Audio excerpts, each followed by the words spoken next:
दोस्तों, बहुत समय पहले की बात है। किसी नगरी में एक राजा राज किया करता था। उसकी एक बहुत ही सुंदर पत्नी भी थी और उन्हें एक बेटा भी था जो अब बड़ा भी हो चुका था। राजा और रानी अपनी प्रजा को हमेशा खुश रखा करते थे और प्रजा अपने युवराज से भी यही उम्मीद किया करती थी। और इधर युवराज भी वह हर मुमकिन कोशिश किया करते थे कि वह अपने पिता के राज्यभार को संभाल लें। जिस तरह से उनके पिता राज करते हैं, ठीक उसी प्रकार वह भी अपनी प्रजा का ध्यान रखे, अपने राज्य का ध्यान रखे। सब कुछ बहुत अच्छा चल रहा था। राजा और उसकी प्रजा सब बहुत खुश थे और खुशी खुशी अपना जीवन बिता रहे थे। लेकिन तभी एक दिन अचानक पड़ोसी राज्य का राजा, जो बहुत बूढ़ा हो चुका था, उसकी मृत्यु हो गई और उसका बेटा अत्यधिक क्रूर था।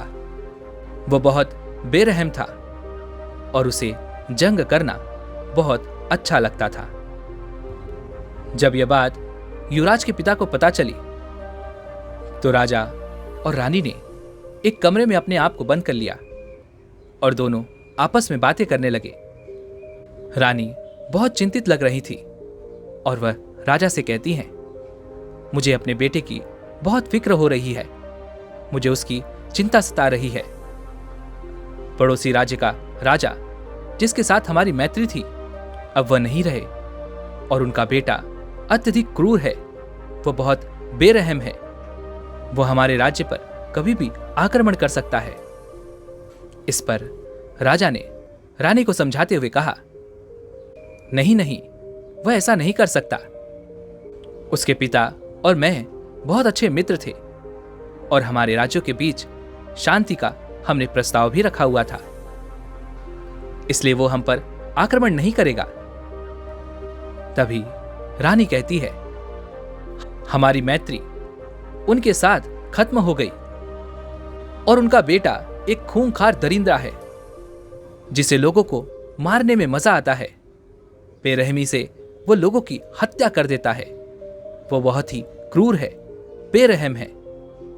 वो हमारे राज्य पर आक्रमण अवश्य करेगा और अब आप भी बूढ़े हो चुके हो। यदि उसने हमारे राज्य पर आक्रमण किया तो फिर भला हम उसका सामना कैसे करेंगे? हमारी सेना भी अब उतनी प्रबल नहीं रही और ना ही हमारा बेटा अभी उस लायक है कि वह युद्ध कर सके। यदि उसने आक्रमण किया तो हमारा राज्य तहस नहस हो जाएगा। हमारे राज्य में कुछ नहीं बचेगा, सब कुछ बर्बाद हो जाएगा।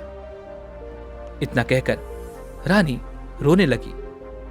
इधर राजा जैसे ही रानी को चुप कराने का प्रयास करते हैं, तब तक सेनापति दौड़ता हुआ राजा के पास आता है और कहता है, हे राजन, पड़ोसी राज्य ने हमारे राज्य पर आक्रमण कर दिया है।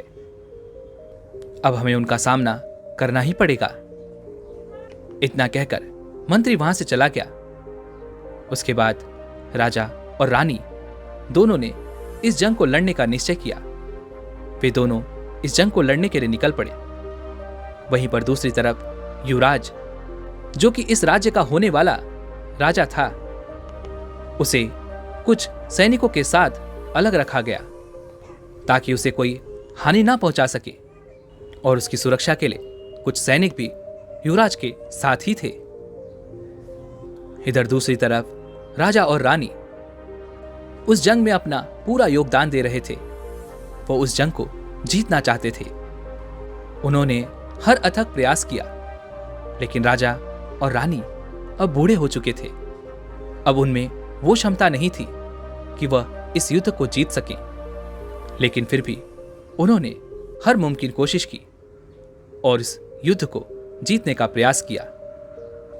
यह युद्ध करीबन 2 दिनों तक चला, लेकिन राजा इस बीच बहुत घायल हो चुका था और अब उसके अंदर लड़ने की क्षमता नहीं बची थी और लड़ते लड़ते राजा ने अपने प्राण त्याग दिए। उधर दूसरी तरफ पड़ोसी राज्य का राजा, जो बहुत क्रूर था, रानी को अपना बंदी बना लिया और उसे कारावास में भेज दिया।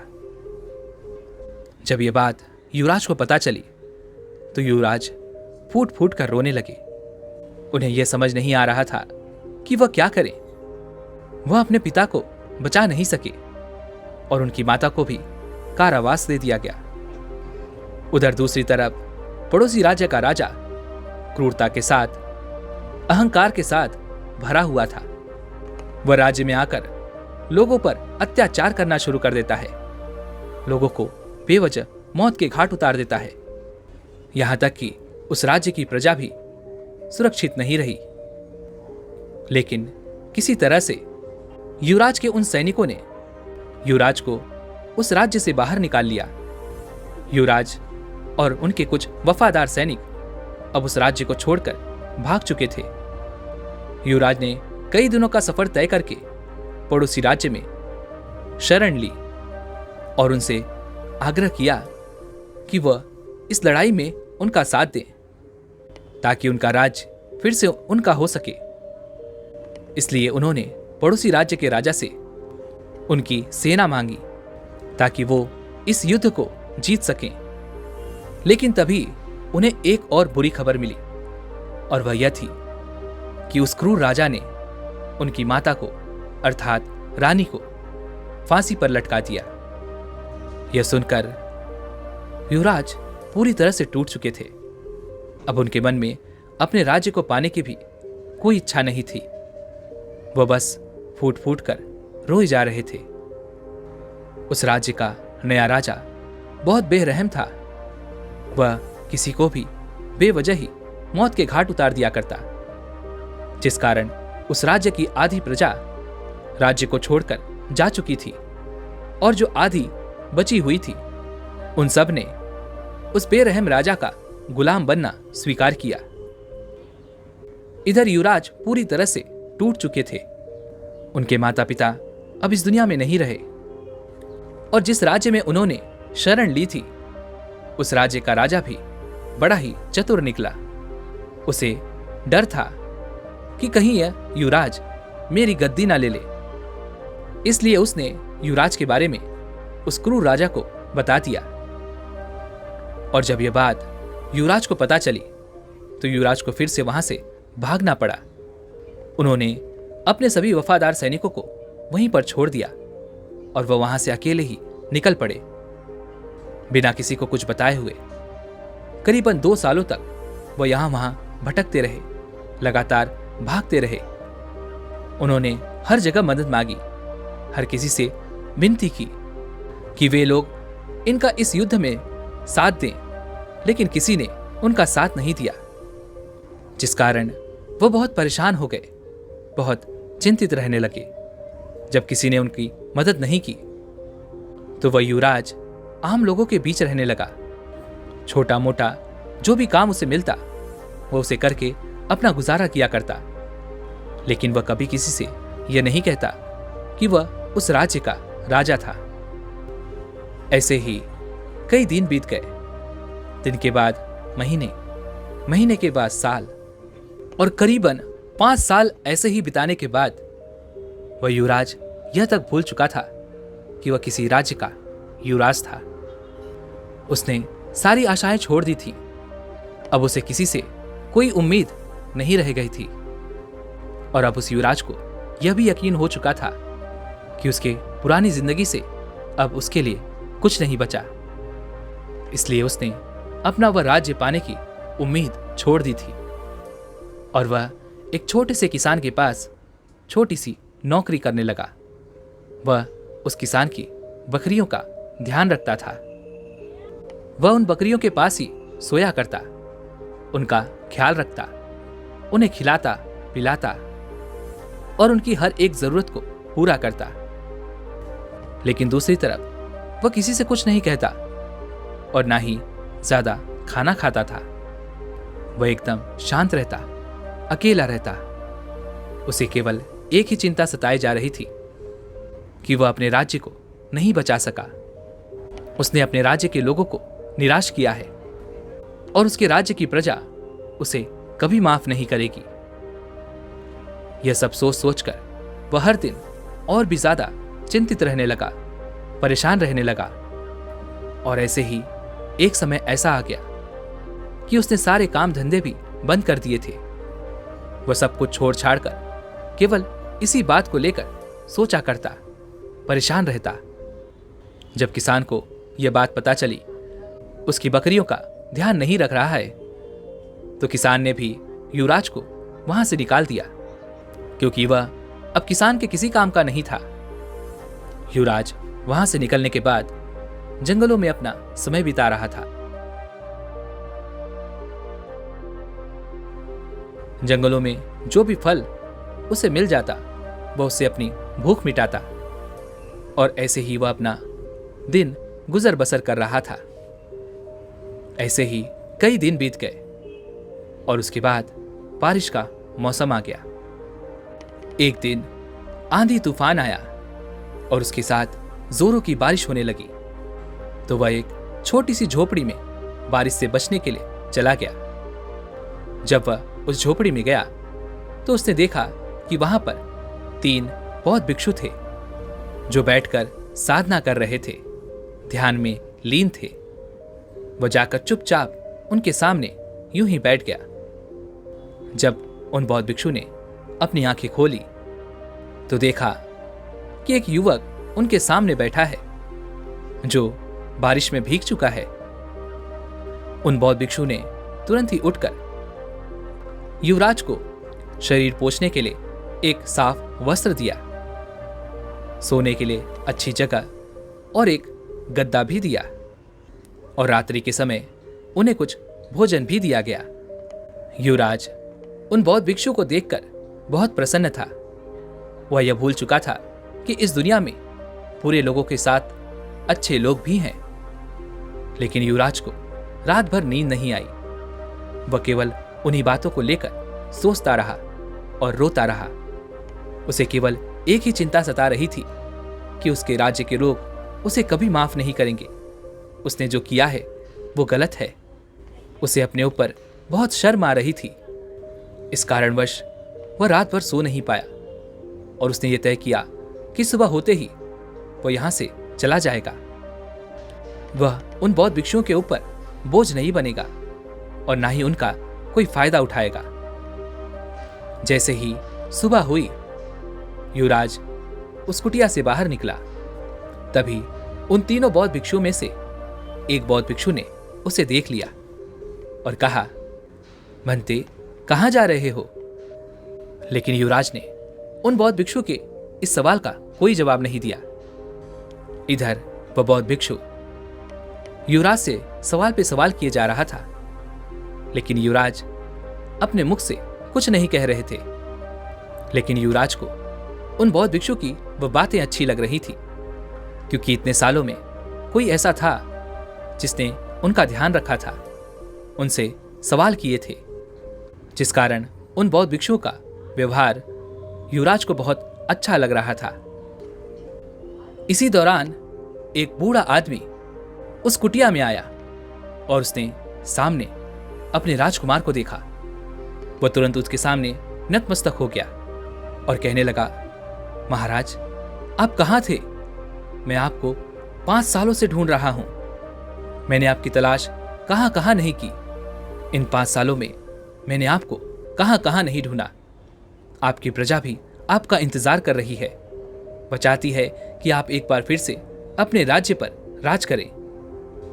यदि आप अपने राज्य को फिर से पाना चाहते हैं तो हम सब आपके साथ हैं। उन्हें आपकी बहुत जरूरत है।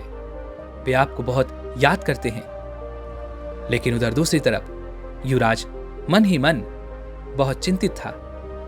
वह निराश हो चुका था अपने जीवन से, अपनी जिम्मेदारियों से। वह यह जानता था कि वह इतनी बड़ी जिम्मेदारी नहीं ले पाएगा। वह कई बार असफल हो चुका था, जिस कारण क्रोधित होकर वह राजकुमार उस बूढ़े व्यक्ति से कहता है, कौन महाराज? कैसा महाराज? मैं किसी राज्य का महाराज नहीं हूं। मुझे अकेला छोड़ दो, मुझे जाने दो। लेकिन उनका वह वफादार सैनिक उनका पीछा छोड़ने के लिए तैयार नहीं था।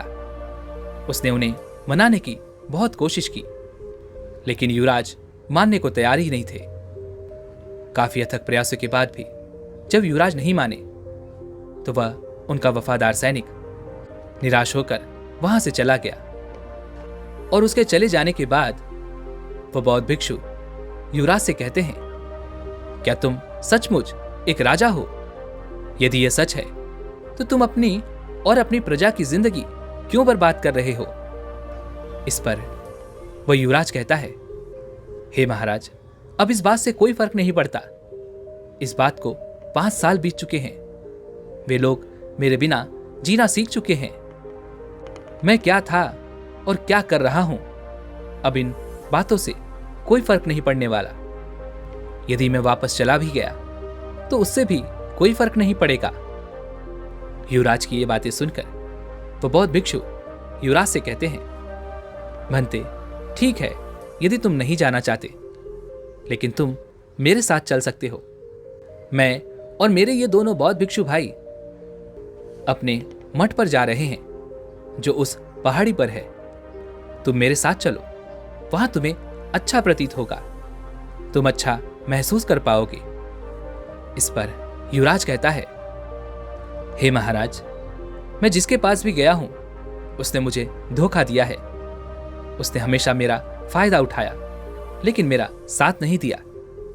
मेरे माता पिता की हत्या करने वाला वह क्रूर राजा अब तक मुझे तलाश कर रहा है।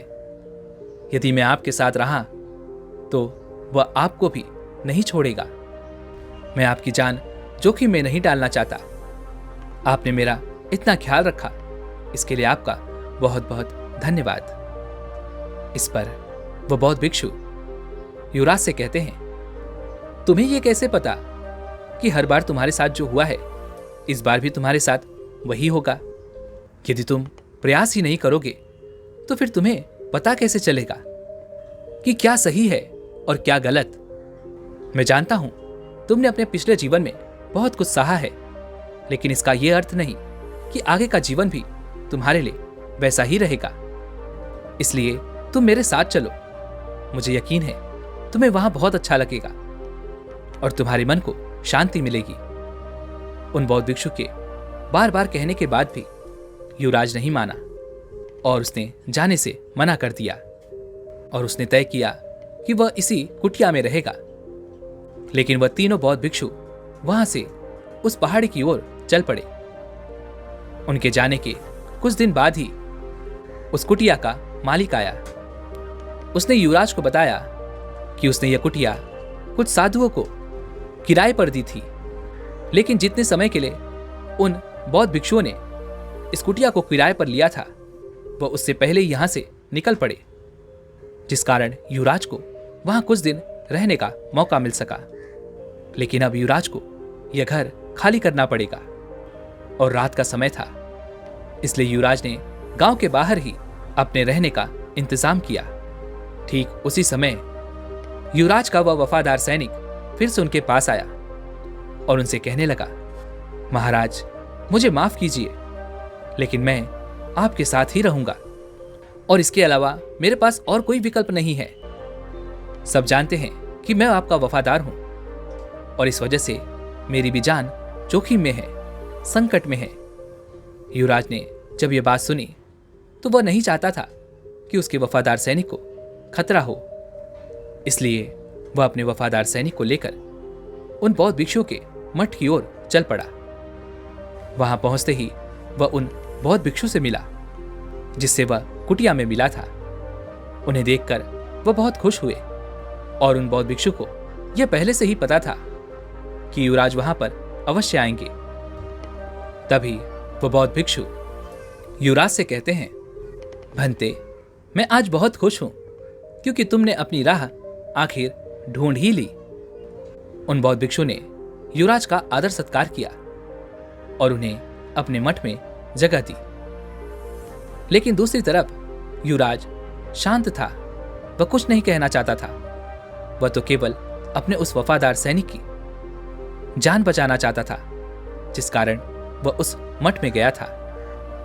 अगले दिन वह बौद्ध भिक्षु युवराज के पास पहुंचते हैं और उससे कहते हैं, भंते, तुम एक राजा हो तो तुम क्यों अपनी और अपने प्रजा की जिंदगी इस तरह से बर्बाद कर रहे हो? तुम चाहो तो एक बार फिर से अपने साम्राज्य को पा सकते हो और अपनी प्रजा का ख्याल रख सकते हो। लेकिन इस पर युवराज ने कुछ भी जवाब नहीं दिया। उन्होंने बस अपना सर झुका लिया। तभी वह बौद्ध भिक्षु युवराज से कहते हैं, भंते, तुम्हें ऐसा क्यों लगता है कि यदि तुमने फिर से कोशिश की तो तुम नाकामयाब रहोगे? यदि तुम कोशिश ही नहीं करोगे तो तुम कैसे जान पाओगे कि तुम सही हो या गलत? उन बौद्ध भिक्षु की ये सारी बातें सुन सुनकर वह युवराज क्रोधित हो उठे और उन्होंने कहा, आखिर आप मुझसे क्या चाहते हैं? मैं क्या करूं? मैंने अपनी प्रजा का दिल दुखाया है, उनके विश्वास को तोड़ा है। अब उनके दिल में मेरे लिए कोई जगह नहीं है और ना ही मैं अपने साम्राज्य को वापस पाना चाहता हूं। यदि आप चाहते हैं तो मैं यहां से भी चला जाता हूं। इतना कहकर जैसे ही वो युवराज वहां से जाने के लिए मुड़ता है, तभी वो बौद्ध भिक्षु युवराज से कहते हैं, भंते, तुम्हें क्या करना है यह तो तुम्हें ही पता करना होगा, यह तो तुम्हें ही समझना होगा। यह मैं तुम्हें नहीं बता सकता, क्योंकि तुम्हें अपनी राह खुद ढूंढनी होगी। मैं तो केवल तुम्हें मार्ग दिखा सकता हूं, पर उस पर चलना तो तुम्हें ही होगा। इतना कहकर वो बौद्ध भिक्षु वहां से चले गए और युवराज के कानों में उन बौद्ध भिक्षु की ये बातें गूंज रही थी। अगले दिन सुबह सुबह मठ में हर किसी को कुछ न कुछ काम दिया जा रहा था। राजकुमार के वफादार सैनिक को भी कुछ ऐसा काम दिया गया जिसे उसे पूरा करना था। हर कोई काम में लगा हुआ था, लेकिन राजकुमार अब भी चिंतित थे, परेशान थे। वह एकांत बैठे हुए थे। तभी वहां एक बौद्ध भिक्षु आए और उन्होंने उनके हाथों में एक पुस्तक थमा दी। वह पुस्तक देखकर राजकुमार को कुछ समझ नहीं आ रहा था कि आखिर वह इस पुस्तक का क्या करेंगे और यह पुस्तक उन्हें क्यों दी गई है। हालांकि वह पहले एक युवराज थे और उन्हें कई सारी भाषाएं भी सिखाई गई थी, लेकिन जिस भाषा में यह किताब थी उन्हें इसके बारे में तनिक भी ज्ञान नहीं था। उन्हें इस किताब का एक एक शब्द समझ नहीं आ रहा था। काफी देर देखने के बाद जब वह परेशान हो गए तो वह उस पुस्तक को लेकर उस बौद्ध भिक्षु के पास पहुंचे और कहने लगे, यह पुस्तक मुझे क्यों दी गई है? इस पुस्तक में मुझे कुछ भी समझ नहीं आ रहा। मैं इस पुस्तक का क्या करूंगा? इस पर वह बौद्ध भिक्षु कहते हैं, भंते, तुम एक युवराज हो और तुमने भाषाएं तो पढ़ी ही होंगी। तुम्हें इस पुस्तक को पढ़ना होगा, इसे समझना होगा। और वैसे भी यहां पर हर कोई कुछ न कुछ काम कर रहा है, और ऐसे में तुम यदि शांत बैठोगे, एकांत बैठोगे, तो इससे तुम्हें क्या लाभ होगा? आज का तुम्हारा काम यही है। इतना कहकर वो बौद्ध भिक्षु वहां से चले गए। यह देखकर युवराज को लगा कि मानो वो बौद्ध भिक्षु उससे नाराज हो गए हैं, इसलिए उसने अपने काम को पूरा करना ठीक समझा। उसने उस पुस्तक को उठाया और उसके एक एक शब्द को समझने का प्रयास किया। उन्हें जोड़ते हुए उसने उस पुस्तक को पूरा पढ़ा, लेकिन इसमें काफी समय बीत चुका था, जिस कारण युवराज को लग रहा था कि यदि मैं अब उन बौद्ध भिक्षु के पास जाऊंगा तो वह बौद्ध भिक्षु मुझसे नाराज होंगे, क्रोधित होंगे। लेकिन फिर भी उसने किसी तरह से हिम्मत जुटाई और उन बौद्ध भिक्षु के पास पहुंचा। वह बौद्ध भिक्षु यह देखकर बहुत प्रसन्न थे कि युवराज ने वो पुस्तक पूरी पढ़ ली है।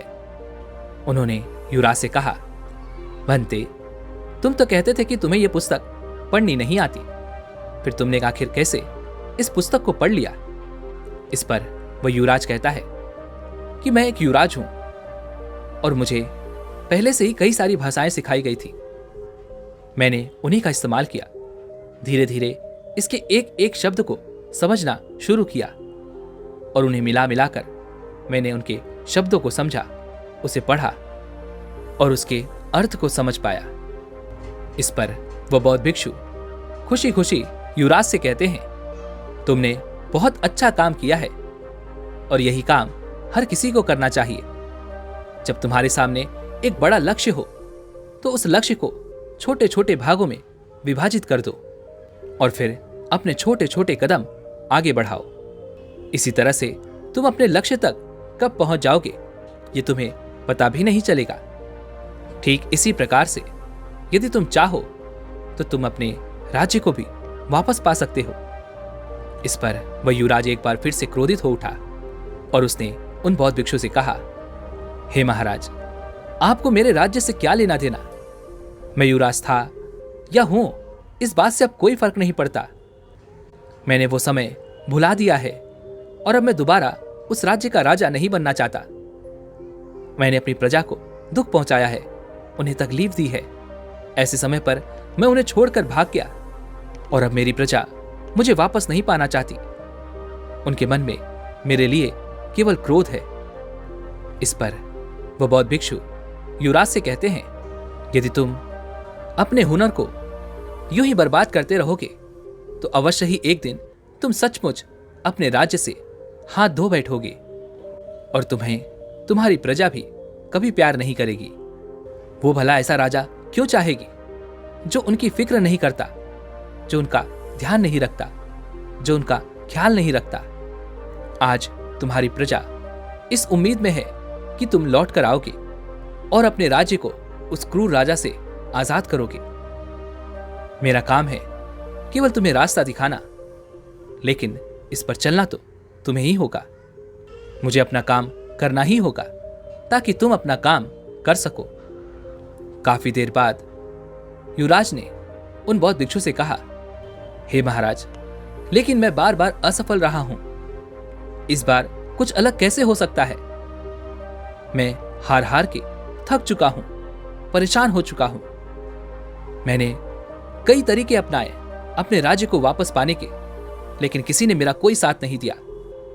हर किसी को लगा कि मैं यहां पर कोई षड्यंत्र रचने आया हूं, जिस कारण मैंने जिस राज्य में भी मदद की गुहार लगाई, हर किसी ने मेरे बारे में उस क्रूर राजा को बता दिया और उस वजह से मुझे हर जगह से भागना पड़ा।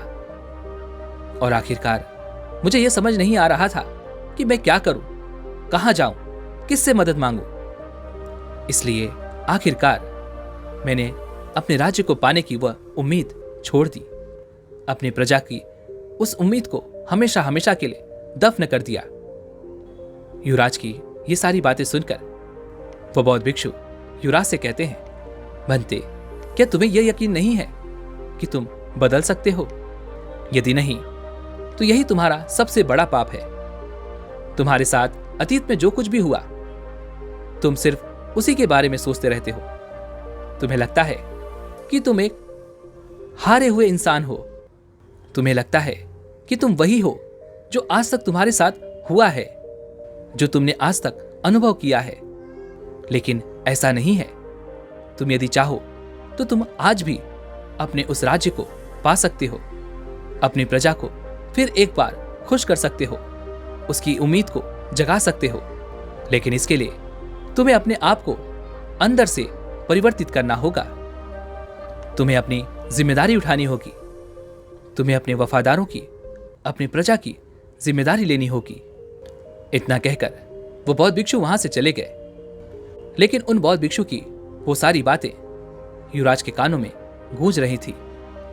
युवराज ने उन बौद्ध भिक्षु के आखिरी शब्दों के बारे में बहुत सोचा और अगले दिन वो वापस उन बौद्ध भिक्षु के पास पहुंचे और उससे कहने लगे, हे महाराज, क्या आपको सच में लगता है कि मैं अपने राज्य को वापस पा सकता हूं? क्या मेरे लोग मेरे साथ खड़े होंगे? ये सारी बातें वहां पर उपस्थित युवराज का वह वफादार सैनिक सुन रहा था। वह तुरंत ही आकर युवराज से कहता है, हाँ महाराज, वह अवश्य ही हमारा साथ देंगे, क्योंकि आप ही उस राज्य के असली राजा हैं और वह आपकी पहचान आपसे छीन नहीं सकते। इस पर वह युवराज कहता है, तुम सही कहते हो, लेकिन मुझे यह समझ नहीं आ रहा कि मैं कहां से शुरू करूं। तभी वो बौद्ध भिक्षु युवराज से कहते हैं, लगता है तुम यह भूल चुके हो कि बड़े लक्ष्यों को छोटे छोटे भागों में विभाजित कर देना चाहिए और उसके बाद उन छोटे छोटे लक्ष्यों की ओर आगे बढ़ना चाहिए। उन बौद्ध भिक्षु की यह बात युवराज को अच्छी तरह समझ में आ चुकी थी। युवराज और उसके वफादार ने कुछ पैसे इकट्ठा किए और अपने लिए कुछ वफादार सैनिकों को खरीदा। ऐसे ही वह छोटे छोटे गांव जाकर अपने लिए सैनिकों को इकट्ठा करने लगे और अपनी सेना तैयार करने लगे। और जब ये बात लोगों को पता चली तो लोग युवराज के साथ जुड़ने लगे, उनकी सेना में भर्ती होने लगे और आखिरकार युवराज ने अपने राज्य पर आक्रमण किया और उस राजा को बड़ी ही सरलता के साथ हरा दिया। और जब वह अपनी राजगद्दी पर बैठा तो उसकी आंखों में आंसू थे और उसके बगल में वह जो वफादार सैनिक था वह भी रो रहा था और अपने युवराज से कहता है, हे महाराज, ये वही दिन है जिसके लिए मैंने 6 सालों से सपना देखा था। लेकिन मेरा आपसे एक प्रश्न है। मैं ये जानना चाहता हूं कि आपका मन कैसे बदला। मैंने तो आपको मनाने की हर मुमकिन कोशिश की थी, लेकिन आपने तो मना कर दिया था। इस पर वह युवराज कहता है, मुझे तुम्हारे विश्वास पर विश्वास था।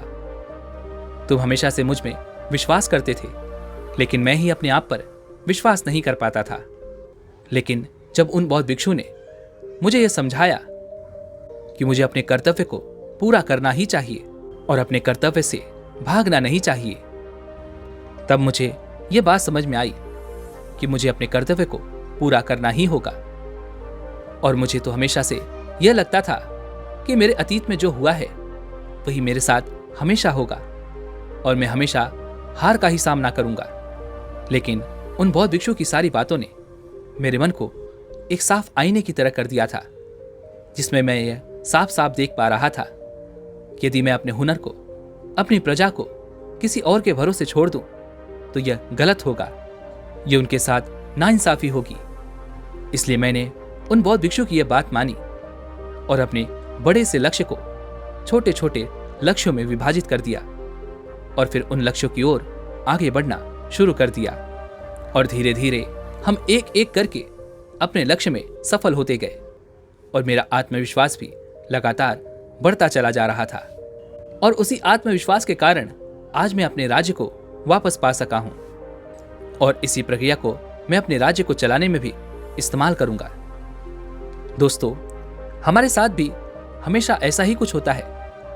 हम छोटी छोटी चीजों से निराश हो जाते हैं, छोटी छोटी तकलीफों से हार जाते हैं और हम सोचते हैं कि हमारे साथ पिछले बार जैसा हुआ था ठीक वैसा ही होगा और हम एक बार फिर हार जाएंगे और हम आगे कुछ नहीं कर सकते। लेकिन वास्तविकता तो यह है कि हमें अपने आप को समझने की जरूरत है, अपने अंदर उस आत्मविश्वास को जगाने की जरूरत है, हमें अपने आप को और बेहतर बनाने की जरूरत है। और अगर आप अपने आप को बेहतर बनाने में सक्षम हैं तो आप एक न एक दिन अपने लक्ष्य को अवश्य प्राप्त करेंगे। दोस्तों, उम्मीद है कि आपने आज की इस वीडियो से जरूर कुछ न कुछ सीखा होगा।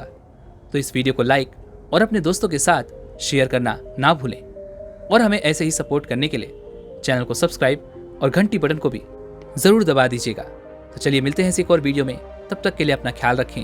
धन्यवाद।